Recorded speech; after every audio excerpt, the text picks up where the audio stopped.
coach Greg Gard, Wisconsin basketball head coach, who is going to the Sweet 16 to take on Notre Dame in Philadelphia, PA, joining us here on the Rich Eisen Show. How are you, Coach, day after?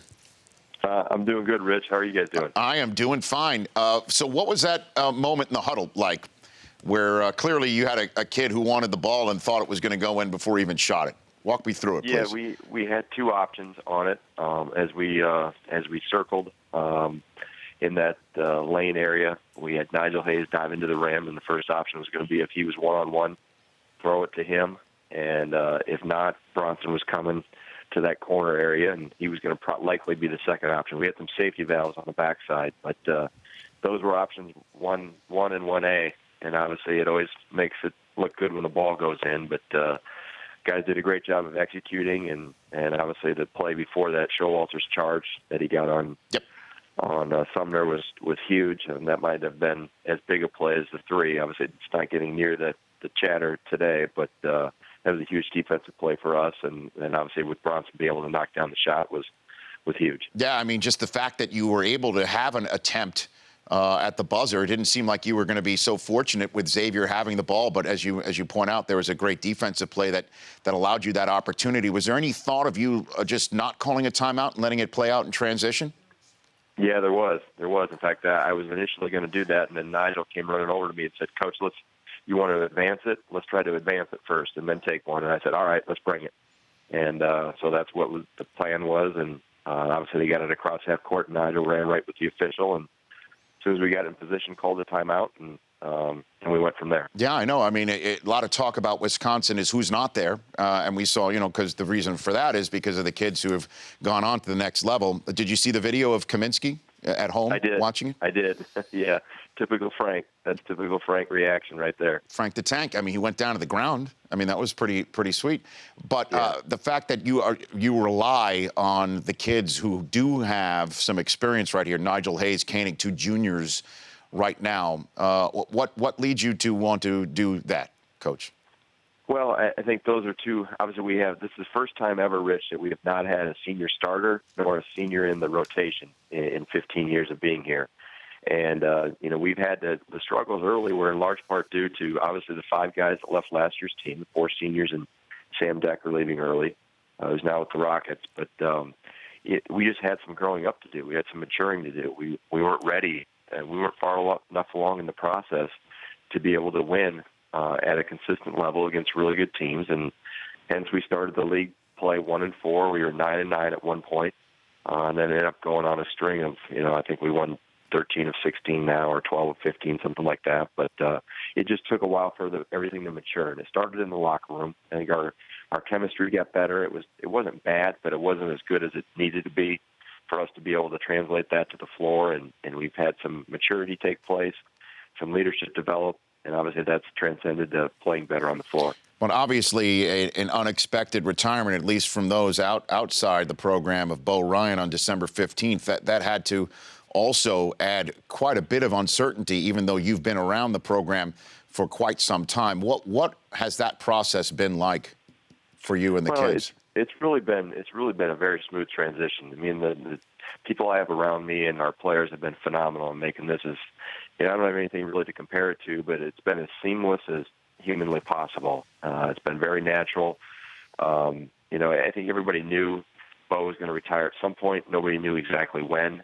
Obviously, there was a little shock initially when it took place, because nobody knew the exact date. And that was something that was obviously his personal decision on when he knew it was the right time to do it. But our kids were able to rally and respond. And like I said, it took a little while for everything to come together and gel in the locker room. And we had to get some things figured out in there first. And then it eventually led to getting things better at practice a little longer. We practiced a little harder. We have 8 freshmen on the roster, so everything was new to them as well.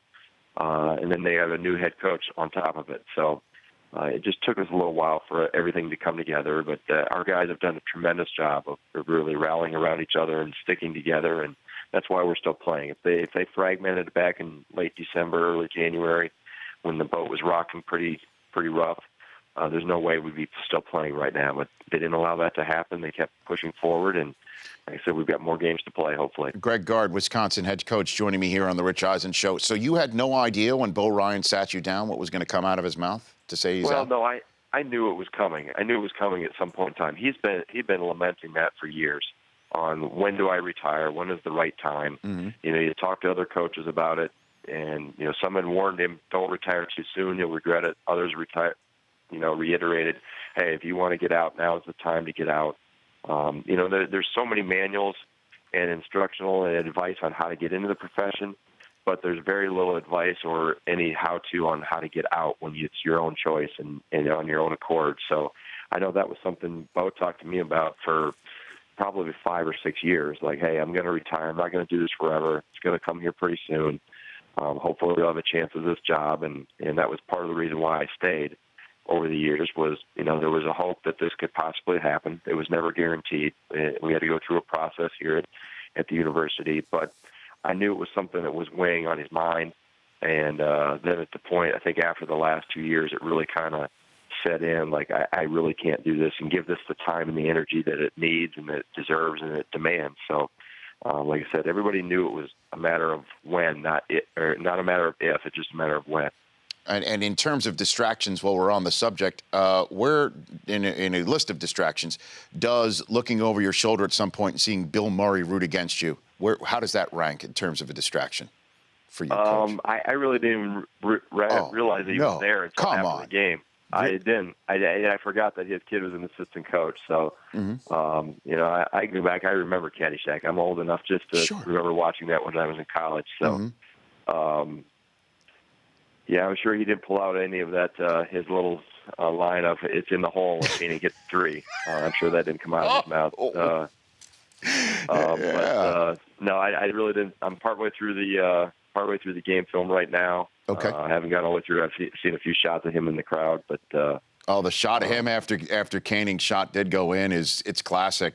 I mean, he's just as stunned as the rest of America, Coach Bill Murray. Yeah, I haven't gotten that far in the game. I'm about just the first media time out of the second half. I'm breaking down the film, so I'll get to that at some point here this afternoon. I appreciate you busting out to have a quick conversation with me then. So what issues do you think first blush Notre Dame presents for your team when you face them in Philadelphia coming up on the 25th on Friday?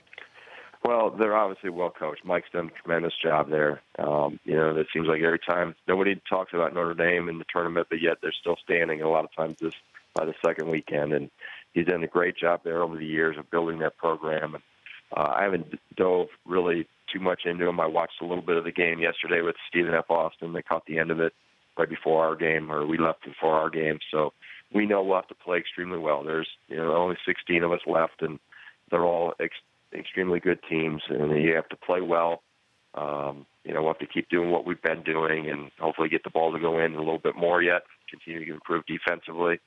It'll be a very good team. We'll see Friday night. Coach, thanks. Appreciate the time, and congratulations on getting to the Sweet 16 in your first foray as the head coach there in Wisconsin. Thanks, Rich. Thanks for having me on. You bet. The Rich Eisen Show, weekdays at noon Eastern. On Audience.